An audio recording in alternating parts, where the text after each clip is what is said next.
ویدیو دیگه در خصوص این که چه مدل ابرویی برای چه صورتی مناسب تر.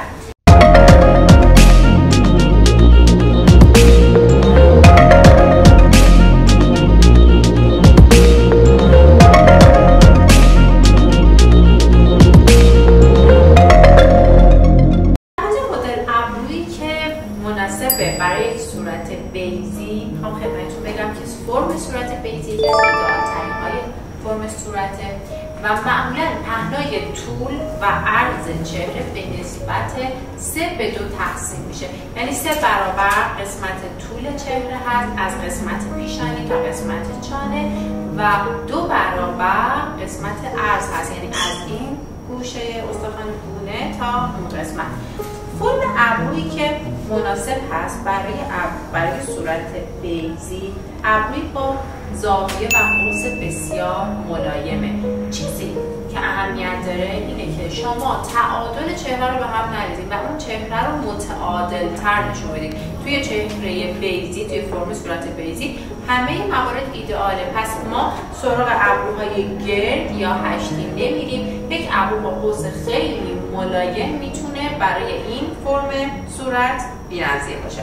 بریم سراغ صورت گرد. صورت گرد معمولا قسمت طول و عرض خیلی به هم شبیه هستن، یعنی قسمت طول چهره با قسمت عرض که از این گونه تا این گونه هست معمولا به نسبت 1 و 1 تقسیم میشه و فرم صورت رو یک صورت کاملا گرد ایجاد میکنه. برای فرم صورت گرد تا جایی که ممکنه برید سراغ ابروهای هشتی. چرا؟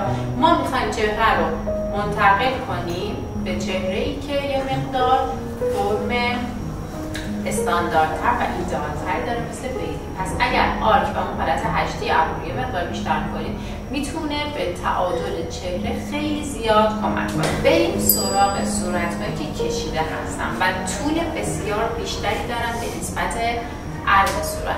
برای این فرم از صورت‌ها ما میریم سراغ ابروهایی که صاف هستن و سراغ مدل‌هایی که خیلی هلالی و شکسته هم نمیریم. چرا؟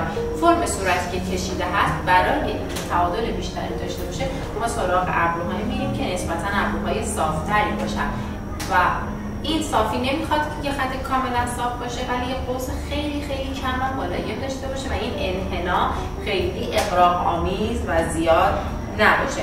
بریم سراغ صورت قلبی. شما یک قلب رو تصور بکنید. در مورد این فرم صورت ها میزان عرض پیشانی خیلی بیشتر هست به نسبت چانه و این فرم قلبی رو تشکیل میده.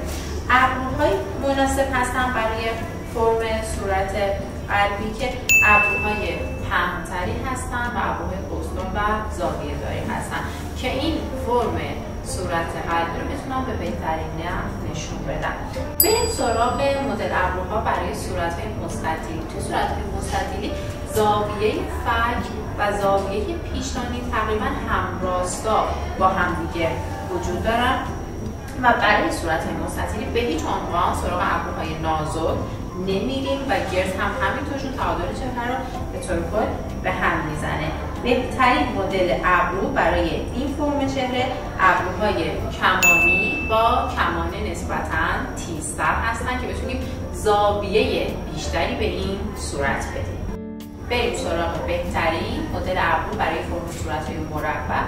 ویژگی و شاخصه صورت مربع اینه که زاویه فک این قسمت زاویه برجسته تر و مشخص تری هستن. ابروی مناسبه برای فرم صورت مربع که این قوس بسیار کم و بسیار ملایم باشه و بریم سراغ ابرو فرم صورت لوزی که توی این قسمت چانه معمولا تیزتر هست، زاویه پیشانی زاویه باریک‌تری هست و استخوان‌های گونه استخوان‌های برجسته تری هستن. برای این فرم چهره از ابروهای هلالی به هیچ عنوان استفاده نمی‌کنیم و یک قوس بسیار ملایم میتونه برای این مدل صورت‌ها نتیجه بسیار خوب بیاره. امیدوارم که این ویدیو براتون مفید باشه. اگر من بعد دارید به صورت افراد نگاه میکنید دقت بکنید که چه فرم صورتی دارن، چه فرم چهره‌ای دارن و شما فکر میکنید چه مدل ابروی بیشتر به چهره